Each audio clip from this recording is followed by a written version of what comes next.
Bienvenue à ce webinaire 05 PEF. Aujourd'hui, on vous parle d'un sujet qui est outillé par les réseaux sociaux. C'est une mobilisation des connaissances qui se veut un partage par rapport au projet financé par SSF, le mieux-être des jeunes enfants francophones égale des adultes outillés.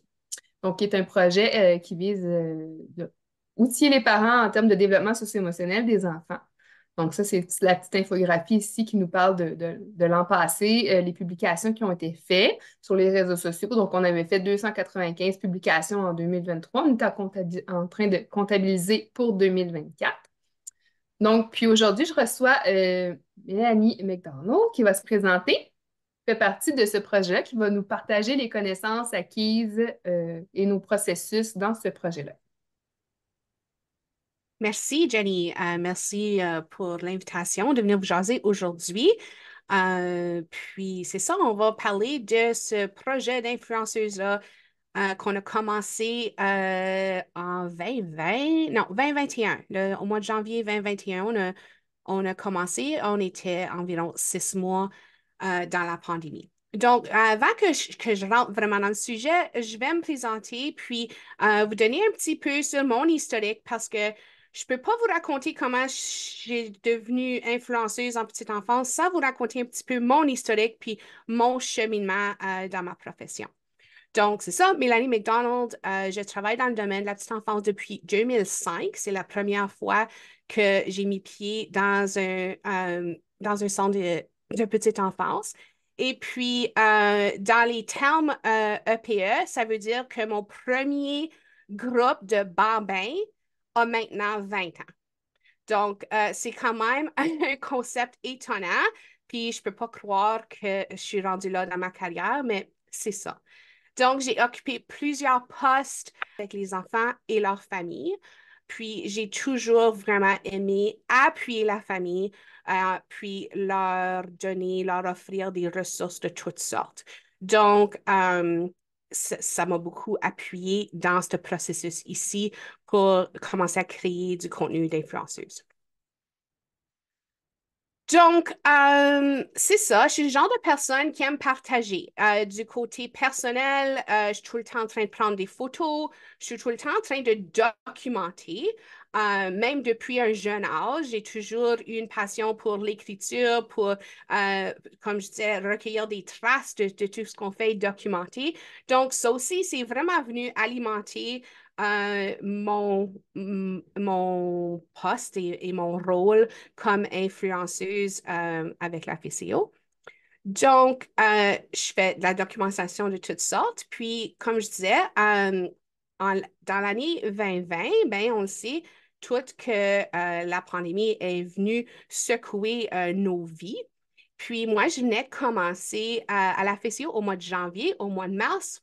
La pandémie arrive. Puis, 6 mois après qu'on était toutes pris dans nos maisons, on a commencé à se questionner comment on va rejoindre nos familles. Comment est-ce qu'on va continuer à leur offrir des ressources, à leur offrir de l'info, à partager des concepts, à répondre à des questions si on ne peut pas les voir, si on ne peut pas être physiquement avec eux. Donc, on a commencé à penser à comment on peut explorer ça d'une façon virtuelle, puis les médias sociaux sont venus un petit peu nous influencer là-dedans. Donc, pour vous mettre en contexte, dans l'année 2020, moi, j'avais un petit coco de 1 an et demi et un autre qui était pour avoir 4 ans. Donc, non seulement est-ce que j'étais la cible pour le contenu qu'on voulait créer, mais je suis aussi éduque. Donc, je m'ai beaucoup questionnée sur qu'est-ce que moi j'ai besoin. Qu'est-ce que moi, mes amis, les gens qui m'entourent, les autres parents que je vois ou que j'ai des conversations avec, que ce soit à l'école ou dans la troupe de théâtre, ou qu'est-ce qu'on a de besoin? Puis, où est-ce que moi, je vais chercher mon info? Puis, où est-ce qu'on était rendu dans le monde? Ben, hein, on va chercher beaucoup de notre information sur les médias sociaux, sur les médias sociaux. Donc, c'est là qu'on a commencé à penser comment on peut aller rejoindre ces familles-là, puis comment on peut utiliser les réseaux sociaux pour faire ça. Donc, même avant qu'on embarque dans le projet, j'avais commencé à faire des petites documentations avec mes propres enfants que je partageais sur ma chaîne YouTube. Et puis, au tout début, on se disait, faut trouver des influenceuses franco-ontariennes qui sont voulants de parler du domaine de la petite enfance. Puis, on a presque immédiatement constaté que ça n'existait pas vraiment des influenceuses en petite enfance francophones, puis franco-ontariennes encore moins. Donc, la question a été lancée, qui aimerait commencer à créer du contenu qu'on peut partager pour rejoindre nos familles? Puis, avec tous mes intérêts que j'ai énumérés avant ça, ben, c'était, pour moi, ça m'intéressait énormément. Puis, j'ai dit, ben, moi, je veux. Donc, on a été trois. On a commencé, on était trois influenceuses. Une est à l'écran aujourd'hui, Annie Brazo. Bonjour. Donc, on a toutes choisi des différentes façons d'aller partager des ressources. Donc, Annie, elle fait les petits mots qui font grandir. Elle partage plein de ressources, des citations, des questions aussi sur les médias. Puis, on essaie d'avoir tu sais, de l'interaction des éducs et des parents. Puis moi, je m'ai lancée plus dans des entrevues. Je voulais passer en entrevue des gens sur certains sujets qui m'interpellaient, qui m'intéressaient. Puis je voulais pas être l'experte qui livrait du contenu, plutôt me mettre dans la position de personne intéressée, curieuse sur certains sujets et venir vulgariser certaines choses. Puis je me mets souvent dans la peau de mon auditoire. Qu'est-ce qu'eux veulent savoir? Puis chanson, c'est qu'est-ce que moi aussi je veux savoir sur le sujet. Donc, c'est pas venu facilement. Il y a eu des embûches, c'est certain. Comme n'importe quel autre projet, il y a des choses à naviguer. Donc, une fois qu'on a choisi quelle modalité on voulait utiliser pour rejoindre nos familles, ben là, on a commencé à explorer différentes plateformes, différents sujets, comment on était pour aller rejoindre les gens. Puis, c'est là que j'ai vu qu'on avait du navigage à faire. Donc, on a dû naviguer, tu sais, les demandes d'amitié sur Facebook. C'est pas toutes les demandes d'amitié qui étaient authentiques. Tu sais, aller voir, faire certain que les commentaires étaient tout le temps appropriés sur nos choses, ce genre de choses-là, des choses qu'on ne s'attendait pas vraiment à naviguer, qui sont devenues un peu des défis, mais qu'on a pu soulever ces défis-là quand même assez facilement, si tu veux. Moi, j'ai eu à naviguer certaines choses personnellement. Je vivais de l'insécurité linguistique, la petite fille de Sudbury qui maintenant fait des vidéos pour la province au complet. Est-ce que mon français est assez bien? Est-ce que les gens se tannent de mon accent? Est-ce qu'ils sont tannés de me voir la face? C'est toutes des choses que j'ai passées, puis qu'il a fallu que je décide comment j'étais pour naviguer ces choses-là. Parce que parler puis me rendre vulnérable comme ça, semaine après semaine après semaine, des fois, ça vient, tu sais, influencer ton estime de soi ou ta confiance. Donc, j'ai dû développer comme un système ou un horaire qui me donnait des pauses, qui me permettait d'avoir du contenu dans la banque pour que si c'est une semaine où je me sens un peu moins bien, j'ai quand même quelque chose à livrer sans avoir besoin de me présenter à la caméra. Tous des petits défis que je ne m'attendais pas, mais qui m'ont poussé à m'améliorer dans ma langue, à m'améliorer dans la façon dont je pose des questions. J'ai été beaucoup influencée par d'autres influenceuses. Donc, j'ai fait plein de recherches, comment poser des bonnes questions, comment engager ton auditoire, comment engager ton invité lorsque lorsque je suis en entrevue avec eux. Donc, il y a eu beaucoup de croissance de ce côté-là. J'ai aussi décidé de joindre un groupe Toastmasters pour m'aider avec mes insécurités linguistiques. Donc, je fais le Toastmasters en français tous les semaines. Puis ça m'a beaucoup, beaucoup aidé dans mes insécurités linguistiques. Il y a aussi eu tout un apprentissage du côté technique. Peut-être vous, si vous regardez à mes premières vidéos, vous n'allez pas voir une grande différence. Mais moi, quand je regarde à mes premières vidéos, je dis, oh là là, Il y a un gros manque de qualité, la qualité de son, qualité de vidéo et tout. Donc, il y a eu tout un apprentissage de comment utiliser la technologie, le micro, la caméra, quelle sorte de caméra j'ai besoin, quelle sorte de micro. Parce que je voyais que quand moi, je regardais une vidéo qui n'était pas de qualité, je me désintéressais très vite fait. Donc, si je voulais capter mon auditoire, si je voulais que les parents et les éducs continuent à se brancher, je voulais vraiment offrir du contenu de qualité. Donc, il y a eu tout un apprentissage de ce côté-là. Euh, puis, donc, les jasettes pédagogiques, c'est des entrevues, des petites jasettes pédagogiques, officiellement, c'est le titre, mais c'est des entrevues avec des experts de toutes sortes. On a exploré plein de différents sujets, certains sujets que j'étais à l'aise avec et d'autres que je connaissais absolument rien. Donc, ça l'a fait que je devais me rendre très vulnérable. Je devais me mettre dans les souliers de l'auditoire, puis demander les questions qui sont des fois difficiles, mais je réalise que quand quand je mets une vidéo, le plus que je suis vulnérable, le plus que je demande des questions, puis que je démontre que moi aussi je suis en apprentissage, le plus populaire est la vidéo. Donc, au début, c'était difficile. C'est devenu de plus en plus facile de juste être vulnérable puis d'être tu sais, prendre la place de monsieur, madame, n'importe qui est intéressé à ce sujet-là et poser les questions difficiles. Je suis encore en apprentissage. Je pense que c'est tout le temps une évolution. Il y a des temps où je me sens mieux, je me sens bien être vulnérable comme ça, puis il y a d'autres temps où je me sens moins bien, mais je pense que ça fait partie du cheminement. Donc, les petites jasettes ont été la première grande ressource qu'on a créée. Puis avec le temps, ça a évolué. Puis l'année passée, avec la naissance de TikTok et les vidéos qui sont très, très, très vite, on a vu l'importance de commencer à créer des vidéos plus courtes. Donc, les petites jasettes pédagogiques, c'est plus long, c'est des entrevues avec des professionnels ou avec des gens sur certains sujets, mais on a commencé à faire les petites minutes pédagogiques l'année passée. Donc, on embarque dans notre deuxième année de petites minutes qui sont littéralement une minute où ce que j'explore un concept ou un sujet très vite fait. Puis, en ce moment, ils sont sur YouTube et sur Facebook, mais cette année, on aimerait explorer les ajouter sur TikTok. Donc, dès le début, on a eu vraiment de la rétro positive du personnel éducateur qui voyait les vidéos ainsi que les parents. C'est difficile un peu de savoir parce que souvent, je vais relâcher quelque chose puis j'ai aucune idée comment c'est reçu parce que ça peut prendre quand même assez de temps avant que tu aies de la rétro de ton auditoire.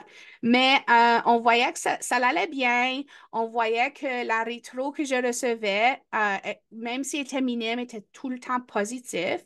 À l'intérieur de la FCO, les gens semblaient aimer le contenu qu'on créait. Donc, ça a été réutilisé dans plusieurs de nos formations. Si vous prenez des formations avec la FCO, souvent il y a une vidéo de petite Josette ou un extrait ou que ce soit, parce qu'on a pu réutiliser. Les vidéos ont aussi été utilisées dans certains cours collégiales. Donc, certains collèges ont intégré certaines des vidéos dans leur cours qui est vraiment le fun, que c'est continue à être réutilisé. Puis, où est-ce que je prends mes idées pour mes entrevues, puis pour les sujets? Ben, c'est vraiment inspiré par les conversations, puis par ma vie de tous les jours. Comme j'ai dit, je suis parent, je suis éduc, donc je suis souvent entourée de parents et d'éducateurs et d'éducatrices. Donc, je suis tout le temps à l'écoute. Qu'est-ce qui est le sujet chaud en ce moment? Qu'est-ce que les gens se demandent? Quelle conversation qui se passe autour de moi? Puis ça va m'inspirer au contenu que je vais créer pour le prochain petit peu. Donc, jamais que je vais planifier une pleine année de contenu parce que c'est vraiment pas le but du travail d'influenceuse. C'est vraiment d'être à l'affût de ce qui est populaire en ce moment, ce qui est nécessaire en ce moment. Donc, j'ai même, tu sais, enregistrer certaines choses puis faire comme, ah, c'est pas vraiment le temps pour ça, il y a un sujet plus chaud que celle-là en ce moment. Donc, c'est important d'être à l'écoute puis de continuer à avoir des conversations avec les gens qui m'entourent parce que c'est ça qui va venir alimenter le contenu que je peux créer prochainement. Donc, c'est ça. Pour les prochaines étapes, ben oui, on veut explorer la plateforme TikTok pour continuer à propager. On sait que c'est la plateforme la plus populaire en ce moment. Puis si on veut continuer à rejoindre les gens, il faut être sur les plateformes où ce que, eux, ils sont. On commence aujourd'hui. C'est la première, va être relâchée la première émission de la 4e saison des Petites Jasettes pédagogiques. Je ne peux pas croire qu'on embarque déjà dans notre 4e année, mais c'est ça. Pour cette 4e année, on cherche à offrir encore du contenu de qualité, des invités de qualité qui peuvent venir nous parler de toutes les choses qui se passent du côté santé mentale ainsi que du contenu pédagogique.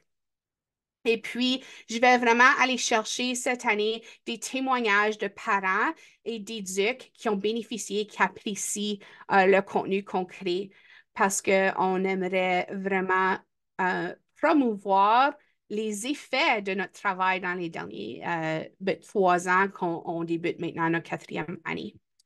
Donc, c'est un peu comment le projet d'influenceuse a commencé et continue à se développer.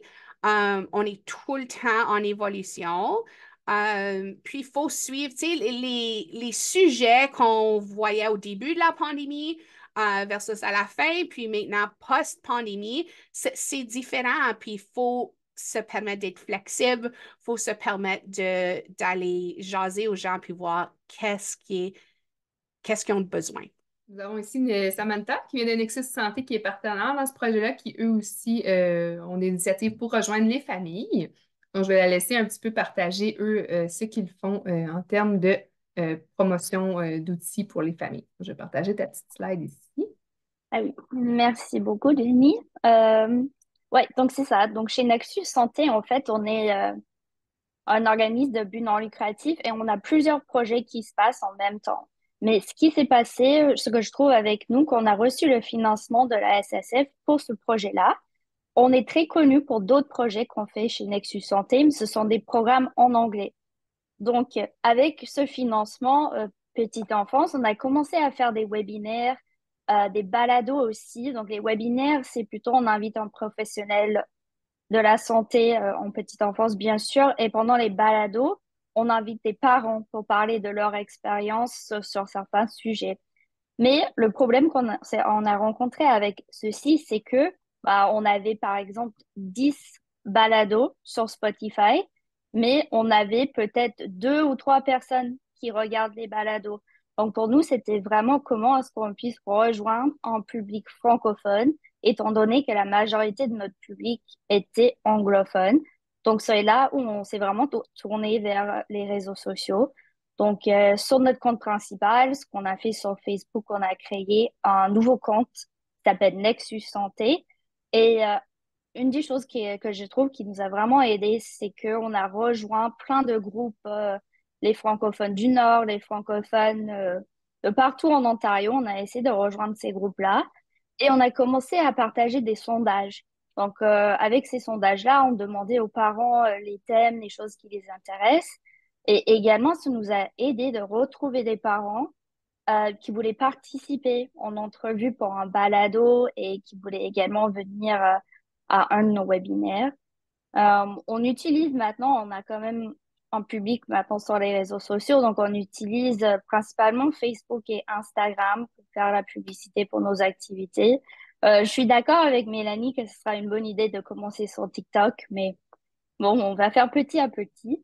Et c'est ça aussi. Une autre chose que je trouve que de notre côté, ça nous a vraiment aidé, c'est de temps en temps, on va faire de la publicité payante. Et comme on a toujours, je dirais qu'on a toujours un assez petit public francophone, en faisant la publicité payante, ça nous permet de rejoindre du monde en Ontario, même au Québec. Et on a, par exemple, partagé un sondage comme ça. Et c'est grâce à ce sondage que j'ai pu rencontrer 5 parents qui vont maintenant participer à un de nos balados. Donc, je pense que c'était vraiment, surtout avec la pandémie, grâce aux réseaux sociaux, qu'on a pu partager tout ça. Et tout récemment, la dernière chose qu'on va essayer, c'est qu'on a créé un groupe Facebook qui s'appelle Parenthèse Ontario, information et ressources en petite enfance. Et donc, le but de ce groupe, c'est de faire rejoindre tous les parents de l'Ontario, Québec, de n'importe où au Canada. Et on va partager sur nos sujets du mois. Donc, ce sera le sujet de notre balado et ensuite demander l'avis des autres parents. Donc, ce sera vraiment un groupe de discussion sur Facebook pour les parents. Et voilà, je pense que c'est tout pour moi. Donc, merci. Merci, Samantha. Pour le partage. Mélanie, je ne sais pas si tu veux poser maintenant les nos questions. Oui, puis Samantha m'a aidé, je m'ai souvenu de quelque chose. Une chose que j'ai pas mentionnée, c'est toutes les opportunités qui ont découlé de ce projet-là. Donc, tu sais, je vais bientôt faire partie du balado de Nexus. J'ai écrit plusieurs articles pour le Voyageur qui découlaient de certains sujets que j'avais vus. Que j'avais exploré dans le projet de SSF. Donc, ça, c'est quelque chose qu'on ne s'attendait pas, c'est que des portes ouvrent pour d'autres opportunités à partir d'un tel projet. Donc, c'est le fun de voir que les gens apprécient le contenu et font comme, hey, pouvons-nous explorer ça de d'autres façons, qui donnent juste accès à cette information-là, à ces ressources-là, de plus qu'une manière pour nos parents, pour les éducs, qui est un boni pour nous. Donc, oui, c'est ça. J'avais quelques questions que j'ai pensé qu'on pourrait explorer ensemble, mais quelles sont des stratégies gagnantes pour rejoindre les familles? Qu'est-ce que vous pensez sont d'autres stratégies gagnantes pour les rejoindre? Merci pour la belle présentation, Mélanie et Samantha. J'aime bien la page que tu nous as partagée, Samantha, qui a toute l'information sur comment accéder les balados ou les ressources. Quand on accueille nos familles, peut-être ça serait le fun si on aurait comme une page comme ça ou un hamac qui pourrait mettre sur leur réfrigérateur qui aurait tous les liens pour accéder, pour dire, ben voici si vous voulez tu sais, participer à des choses que la PCO fait ou nos partenaires. Voici les liens pour vous accompagner dans, tu sais, Mhm. parce Bonne que les idée. parents cherchent toujours des ressources. Mhm. Mhm. On utilise aussi certaines des ressources dans comme on veut créer des fiches ou des livres pour les éducs et les parents. Puis il va y avoir des codes QR pour que tu puisses aller regarder ensuite une émission, des petites jasettes qui sont en lien avec ce que tu viens d'explorer.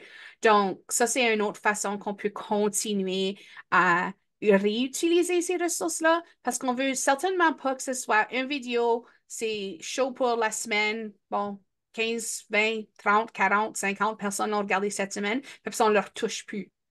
C'est pas ça qu'on veut. On veut continuer à susciter l'intérêt puis qu'on puisse retourner. Merci pour la suggestion, Jane. Je pense que si tu sais, comme si tu fais sur Facebook, tu vas trouver comme d'autres groupes. Tu sais, comme des groupes de parents francophones. Euh, c'est de comme passer le mot aux autres pour que les autres puissent continuer. Alors, en trouvant d'autres groupes de parents, même si c'est pas de notre région, Mhm. le mot pourrait se passer là. Puis ça, c'est un bon point parce que notre cible est quand même assez petite. Quand on a commencé à parler de c'est quoi notre cible, c'est juste environ 3000 personnes. Donc, si tu penses à n'importe quelle autre influenceuse, ça c'est un terme qu'ils m'ont donné en passant, mais si tu penses aux autres influenceurs que tu vois sur les médias sociaux, habituellement, ils n'ont pas une petite cible comme ça. Ça fait que beaucoup des infos, c'est comme comment devenir viral, comment devenir quelqu'un qui... Mais c'est pas ça, on ne voulait pas aller rejoindre monsieur, madame, n'importe qui. On a vraiment une cible de francophones, plutôt franco-ontariens, parents et éducs. Ça fait qu'il fallait voir comment on peut aller rejoindre cette cible-là. Puis en allant chercher d'autres, aller, tu sais, comme tu vas dans d'autres groupes qui vont les Franco-Ontariens, là, tu peux aller trouver un peu les gens que tu as besoin de cibler. Donc, c'est une très bonne recommandation que tu fais, puis je pense qu'il faut continuer à le faire, ça. Voir qui appartient à d'autres groupes francophones, d'autres groupes de parents, d'autres groupes d'éducs, puis faire certain qu'on va les rejoindre. Sur Facebook, pas pire. On est rendu à peu près notre 3000. Annie aussi, moi aussi, on est à peu près à notre 3000. Ça fait que je me sens comme si on a vraiment frappé notre cible quand ça vient à Facebook. Les autres plateformes, beaucoup plus difficiles. Beaucoup plus difficile d'aller rejoindre ce 3000-là. Ben, si je peux ajouter, comme moi, de mon côté, j'ai commencé TikTok l'année passée. Et puis, à tous les semaines, je dois dire, j'en ajoute peut-être 2, 3 personnes. Pour moi, ça l'avance à pas de tortue, sauf que ça l'avance quand même. Il y a certaines choses que j'ai réalisées pour Facebook. C'est plus juste partager la vidéo, je les mets en reel maintenant. Alors, je vois qu'il y a beaucoup plus de personnes qui voient mes choses parce qu'elles sont en reel et non juste sur ma page. Oui. Puis ça aussi, il y a eu beaucoup d'ajustements. Avant, on partageait un lien YouTube. Là, on a commencé à mettre la jasette directement sur la page. Tous des petits trucs qu'avec le temps, on réalise fonctionnent, mais ça prend du temps. Ça prend essai, erreur. Qu'est-ce qui fonctionne bien? Qu'est-ce qui fonctionne moins bien? Puis qu'est-ce qui vaut la peine? Si je pourrais investir le temps de télécharger la vidéo directement, est-ce que je vais vraiment rejoindre mon auditoire ou est-ce que je dépense plus de temps, mais je rejoins moins de monde? Ça fait qu'il fallait vraiment faire ces évaluations-là, puis jaser régulièrement pour voir comment on va continuer à avancer et propager notre message à l'auditoire qu'on a en tête. Une autre chose qu'on a appris le long du chemin, c'est que, il y a même certains temps qui sont mieux que d'autres. On a appris que si on relâche une nouvelle vidéo un lundi matin, les views, mais si je relâche une vidéo jeudi soir, puis vendredi matin, c'est la première chose que tu vois, ben toute la journée vendredi, on a comme double le montant de views quand on poste à une certaine heure. Donc, juste des petites choses comme ça qu'il a fallu qu'on apprenne le long du chemin. Là, si je me projette dans l'avenir, on commence notre 4e saison, notre 4e année de projet d'influenceuse avec SSF. Quel contenu pensez-vous qu'on devrait explorer dans cette prochaine année? Je vais faire un peu de pouce sur le point d'avant, là, quand on parle de rejoindre les gens. Puis j'ai eu comme un flash. On essaie de rejoindre le parent directement, mais si on entend souvent qu'il n'y a pas de ressources en français, ça n'existe pas des ressources en français. Si on s'adresse à des organismes ou à des centres, des gestionnaires qui peuvent fournir les ressources à leur famille, dire Hey, tu cherches une ressource, il y a une banque ici, là, dans les vidéos, si tu aimes ça, regarder des petites capsules. Puis ces personnes-là peuvent nous dire Ah, les familles, ils regardent vos vidéos, mais ils trouvent qu'il en manque sur tel sujet. Puis si on reçoit ça de 5, 6 régions, on se rend compte que c'est un sujet qui vient toucher la province au complet. Donc, comment on s'assure de répondre aux besoins des familles, mais pas juste comme dans notre petit patelin, mais partout, c'est de questionner peut-être ceux qui ont le pouvoir de communiquer cette information-là avec les familles puis de transmettre les ressources. Absolument. Julie nous fait une suggestion dans le chat. Elle dit d'explorer l'équilibre entre moi, ma famille et le travail. Moi, c'est quelque chose que je vis présentement, essayer de trouver cet équilibre-là, et spécialement post-pandémie, quand tout était comme, tu sais, on n'avait plus grand-chose, on s'est comme habitué à un rythme ralenti, puis là, ça revient à peine à la planche. Faut retrouver cet équilibre-là. Ça fait que c'est une très bonne suggestion. Merci, Julie.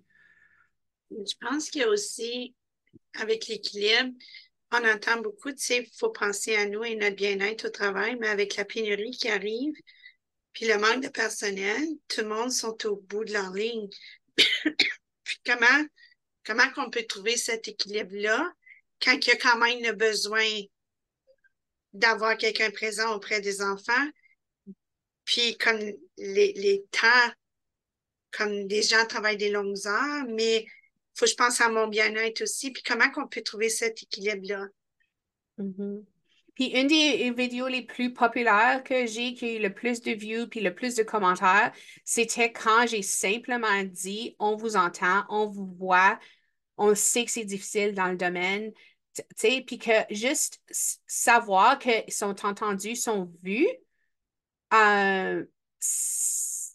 c'est juste un début de comment on peut venir appuyer, mais j'ai vraiment vu la valeur dans juste des fois dire, oui, c'est difficile, voici comment on peut.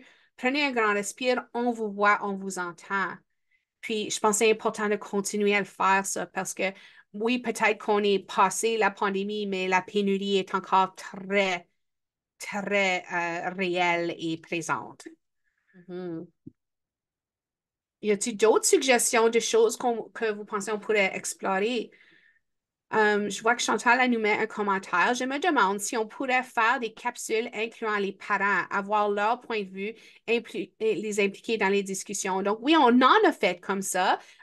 J'ai quelques parents qui sont venus puis partager certaines stratégies qu'ils utilisent. Juste, tu sais, une maman de famille, comment tu navigues à tous les jours ou comment vous avez resté résilient dans ces situations-là. Donc, on a fait, mais j'aimerais en faire beaucoup plus. C'est vrai que c'est rendu un peu plus difficile. Quand tout le monde est à la maison, puis voulant embarquer sur Zoom, j'avais plus de parents voulant de venir. Maintenant, les gens, ben oui, on court toutes, mais c'est certain que c'est une cible qu'on a pour cette année de vraiment aller chercher des témoignages, puis d'entendre parler du parent. Comment tu vis ça? Quelles sont tes stratégies gagnantes? Oui, ou Chantal ajoute à son commentaire ou se rendre au groupe de jeu au centre on y va, puis, tu sais, de jaser directement avec eux. Très bonnes idées. Merci, Chantal. Ah, les effets post-pandémiques, les bruits, le grand nombre de personnes, ça là, ça c'est tellement quelque chose qui est présent en ce moment, puis on dirait qu'on n'en parle pas. Euh, je planifie une petite minute pédagogique qui parle de ça parce que, il y a une statistique qui démontre que les gens ont perdu plus de 50% de leurs relations et de leurs amitiés pendant la pandémie. Puis on ne parle pas de ça. T'sais, si c'est un deuil qu'on fait, mais on dirait qu'on ne s'est pas permis de faire un deuil, d'avoir perdu 50% de nos relations pendant cette période de temps-là. Donc, oui, absolument, c'est quelque chose qu'il faut en parler plus. Puis le bruit, c'est quelque chose que moi, j'ai beaucoup remarqué. J'ai tellement plus de tolérance pour le bruit et les grandes foules depuis qu'on est retourné à ça. Donc, puis il faut quand on vulgarise comme ça, on normalise les choses, hein? C'est correct de se sentir comme ça, tu n'es pas la seule. Puis je pense que ça, c'est un message qu'on ne peut pas dire assez souvent. Et Qu'on peut pas moi, je dire. suis comme ça aussi. Quand il y a beaucoup de bruit ou beaucoup de gens, je deviens épuisée plus facilement. Oui. Puis je me dis, avant, ça ne m'arrivait pas. Mhm. Oh, absolument. Absolument. Oui. Oui. Donc, ma dernière question pour vous aujourd'hui, c'était quels sont les avantages de rejoindre les parents et les éducs par réseaux sociaux? Euh, vous, est-ce qu'il y a des avantages? Puis qu'est-ce que vous pensez de cette stratégie-là? Moi, je sais que j'ai regardé quelques fois tes vidéos, puisque j'ai apprécié, c'est que surtout les minutes, c'est pas trop long, puis il y a des stratégies dedans, parce qu'on sait que les parents ou même les éducateurs n'ont pas le temps, parce qu'ils ont fini dans le centre, on dit, travail des longues journées, puis après ça, ils ont leur vie de famille. J'ai trouvé que les 1 minute étaient pertinentes, en tout cas de ce que j'ai regardé jusqu'à date. J'ai beaucoup aimé, puis je dis, oh, je pense ça c'est un bon point, tu sais. Alors, je trouve que ça, c'est très bien. Pour les jasettes pédagogiques, euh, les invités, surtout comme ce que je me rappelle, c'est pour les enfants à besoins particuliers ou tout ça, où il y a eu des belles jasettes, ben, je trouve comme c'est bien parce que pour des parents qui peuvent se mettre ce temps-là de côté et dire comme, laisse-moi aller voir, moi, je trouve que c'est des bons sujets, puis que les parents et les éducatrices peuvent en tirer profit. Merci, Mélanie. Il y a aussi Geneviève qui nous dit que ça répond aux besoins au niveau de la rapidité. C'est exactement pour ça. On s'est lancé dans les médias sociaux. J'étais dans la position d'un parent avec de jeunes enfants qui travaillent. J'ai pas le temps d'aller faire des heures de recherche. J'ai pas aussi, ma génération n'a pas postes de télévision, là. On a Netflix, on a, tu sais, ça fait que je m'en vais pas aux nouvelles ou regarder des émissions nécessairement. Il fallait que ça soit rapide, à ma disposition, puis déjà dans ma face. Puis qu'est-ce qu'il y a dans nos faces de ces jours-ci? C'est nos téléphones, c'est les médias sociaux, ça fait que c'est la raison qu'on a choisi de le faire. Puis je pense que ça continue à répondre à ce besoin-là. Donc, merci. Julie, tu as la main levée. Je pense qu'il y a l'accessibilité aussi, parce que c'est pas quelque chose que je dois regarder au moment précis. C'est quelque chose que je peux faire quand moi j'ai le temps. Donc, si je le vois passer, je peux le mettre de côté puis retourner quand j'ai le temps de m'asseoir puis vraiment avoir mon état d'âme où ce que je peux le regarder. C'est omniprésent, hein, tu sais, c'est comme, c'est là, fait que tu finis par le regarder, mais c'est comme un peu les pubs de chaussures, là, t'as peut-être pas le goût de t'en acheter, mais là, tu l'as là, fait que tu vas aller regarder, même si t'as rien de t'acheter, là, tu l'ouvres la site web puis tu regardes, fait que même chose, si le sujet t'intéresse, tu continues de regarder, puis vu que c'est récurrent, je pense qu'on gagne une habitude à avoir le sujet, tu sais, défaire les stigmates par rapport à la santé mentale ou les sujets de promotion de bien-être parce que ça fait partie du quotidien avec les jasettes qui reviennent ou les mots qui font cranter ou tout projet de promotion sur les réseaux. Puis on n'a pas parlé vraiment du rôle une grosse partie de ce projet ici, c'est de démystifier le terme santé mentale. Au tout début du projet, on n'utilisait pas le terme santé mentale. Parce que, oh, ça fait peur, utilisons résilience, utilisons bien-être, utilisons mieux-être. Mais avec l'évolution, on a commencé à penser, non, c'est important de démystifier ce terme-là, de commencer à l'utiliser pour qu'est-ce qu'il est, puis en parler. C'est correct de parler de la santé mentale. Ça ne devrait pas être comme, ah, ça c'est du contenu santé mentale, on ne regarde pas ça. Ça fait qu'avec le temps, on est devenu de plus en plus à l'aise d'utiliser le terme, de le démystifier. On a eu des jasettes avec des travailleurs sociaux qui ont vraiment parlé de drapeau rouge, de quoi faire, de ci, de ça, de vraiment démystifier tout ce terme-là, puis de nous parler que c'est aussi important que notre santé physique. Puis ça se traite et c'est c'est pas linéaire, la santé mentale. Des fois, ça va bien, des fois, ça va moins bien, puis il faut en parler. Ça fait que je pense que pour moi, en tout cas, j'en ai beaucoup appris de mes invités, puis j'ai beaucoup appris comment parler de santé mentale sans en avoir peur. Puis j'espère que ça fait ça pour les gens qui regardent les jasettes aussi, leur donner permission d'en parler. Se partage aussi facilement. Fait que moi, je vois ça là, des fois dans le personnel. Ils s'inspirent une et l'autre en se partageant des ressources. Donc, ouais. Oui. Une chose que je ne m'attendais pas qui est arrivée, c'est que les grands-parents aiment beaucoup mes petites jasettes pédagogiques. J'ai souvent des grands-parents puis des fois, c'est des gens qui sont à la retraite du domaine. Ça leur permet de rester un petit peu branchés dans le domaine, de voir ce qui se passe dans le domaine de la petite enfance. J'ai plein de grands-parents qui font comme, ah, moi, je veux, tu sais, parce que, veux pas, les grands-parents ont souvent plus de temps que les parents. Ça fait que je vois beaucoup de partage des grands-parents aux parents. Hey, t'as-tu vu ça? Ou ce genre de choses-là. Ça fait que ça, c'est le fun. Puis même mes propres grands-parents, ma grand-mère de 93 ans a réalisé environ 2 mois passés que j'avais une chaîne YouTube et a passé toutes les semaines avant Noël à regarder chacun de mes vidéos et m'appeler pour me dire hey, ça, c'est une madame intelligente, tu as fait une belle entrevue avec elle et tout. Mais ça me fait rire parce que ma grand-maman, longtemps passé, était une enseignante. Donc, ça, tu sais, puis elle dit, c'est le fun de voir où s'en va le domaine de l'éducation aujourd'hui, en 2023, en 2024. Puis, elle a 93 ans, puis elle peut quand même naviguer sur YouTube, puis aller trouver ces entrevues-là qui sont super le fun. Donc, oui, notre cible, c'est l'éduc, c'est le parent, mais on voit que notre cible a comme agrandi un petit peu à cause des médias sociaux. On peut rejoindre n'importe qui est super le fun.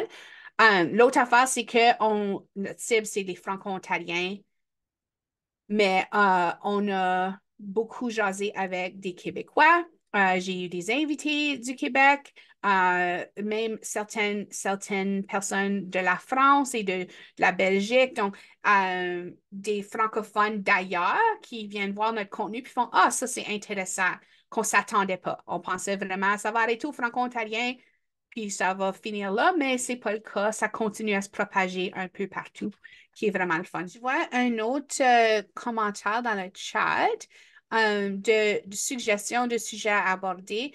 Donc, Karina nous dit, comment pouvons-nous aller chercher les différentes cultures en ce qui touche la santé mentale? Cela reste un sujet tabou pour certaines cultures, malheureusement, qui est très vrai. Donc, autant qu'on essaye de démystifier, des fois, dans certaines cultures, c'est plus difficile de, d'enlever cette perception-là qu'on a de la santé mentale, absolument. Je trouve ça tellement intéressant aussi que tu as parlé des grands-parents, Mélanie, parce que, tu sais, quand tu penses à nos grands-parents, comment eux fonctionnaient dans leur temps, c'était aussi un sujet tabou. La santé mentale, pour eux autres, là, ça n'existait pas. Et, tu sais, d'avoir leur perception de commencer aujourd'hui.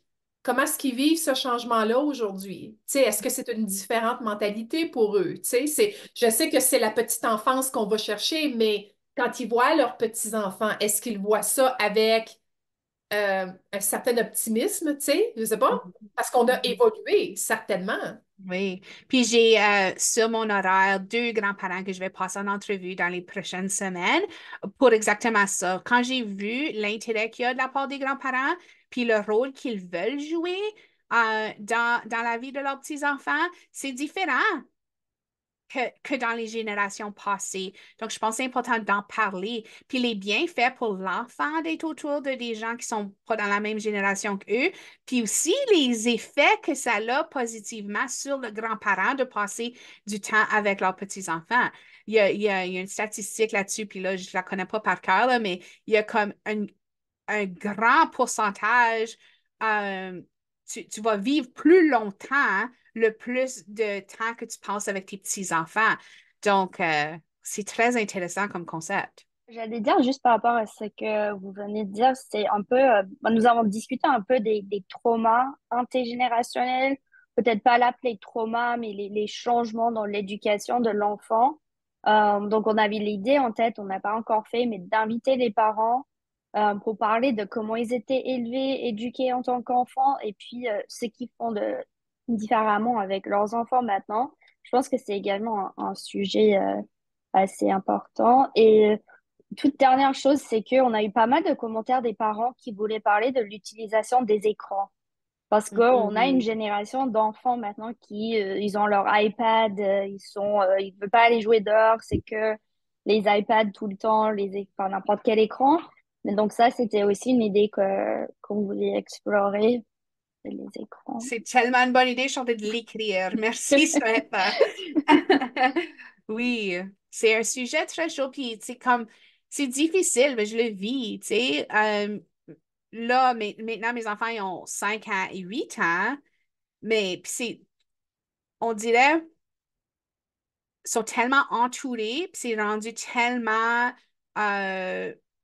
attendu que les enfants ont de la technologie entre les mains, que tu te sens comme pas un bon parent si tu empêches la technologie. Sont où les limites? Qu'est-ce qui est bon pour eux? Il y en a qui disent 0 écran, il y en a qui disent un certain montant, c'est correct. Ça fait que faut, même moi, j'ai plein de questions. Ça fait que j'ai très hâte d'explorer ce sujet-là, puis voir comment on peut aller appuyer les parents sur ça, là. Ouais, mais de plus en plus d'études justement sur le stress que ça peut occasionner ou plein d'effets à long terme de l'utilisation des écrans. Je pense que ça ferait un bon sujet. Comment utiliser l'écran avec le jeu extérieur serait intéressant. Ah, très intéressant. Comment est-ce qu'on peut... puis c'est tout le temps ça, je cherche un équilibre entre qui est, ce qui est courant, mais aussi ce qui est bon pour nous. Tu sais, juste parce que c'est populaire en ce moment, ça ne veut pas dire que c'est bon pour nous. C'est comment trouver cet équilibre-là? 49, un message qu'il n'y avait pas personne d'enfant suite à la tempête qui jouait dehors. Mais ça, c'est quelque chose qui est difficile en tant que parent quand tu veux que les tiens aient joué dehors, mais il n'y a pas d'autres amis. C'est comme il faudrait qu'on fasse un consensus de société pour qu'on ramène nos enfants dehors. Tu vas dire jouer, mais avec qui? Il n'y a pas personne, ils sont tous devant leur écran. Oui.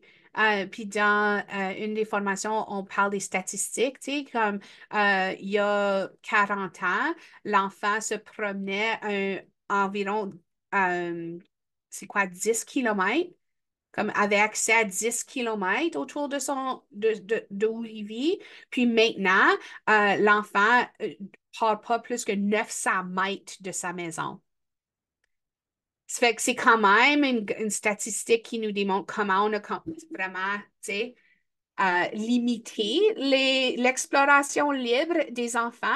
Donc, ça serait vraiment le fun d'explorer ça. Ben, sur ça, Jenny, je vais te laisser clôturer notre jasette d'aujourd'hui. Ben oui, ben merci. Merci à tous d'avoir participé aujourd'hui. Merci à Mélanie pour ta présentation sur nos apprentissages. Donc, si je peux résumer, c'est sûr qu'on a appris comment être émergent sur les sujets de l'art pour répondre aux besoins des familles, comment adapter le contenu, hein, à la demande, que ce soit le format, puis comment réinvestir nos ressources. Donc, je crois que ça résume bien l'apprentissage. Donc, il y en a eu beaucoup. Ça a été une présentation sur comment s'adapter à cette nouvelle approche-là d'outiller nos familles, mais en soi, je crois qu'on répond quand même aux besoins puis à la demande de ressources. Merci à Samantha d'avoir été parmi nous pour partager aussi vos initiatives à Nexus. Puis, c'est ça, je vais rester à l'affût du prochain midi-conférence qui aura lieu au mois de février. La date n'est pas encore déterminée, mais ça viendra sous peu. Donc, je vous remercie, puis bonne fin de journée à tous.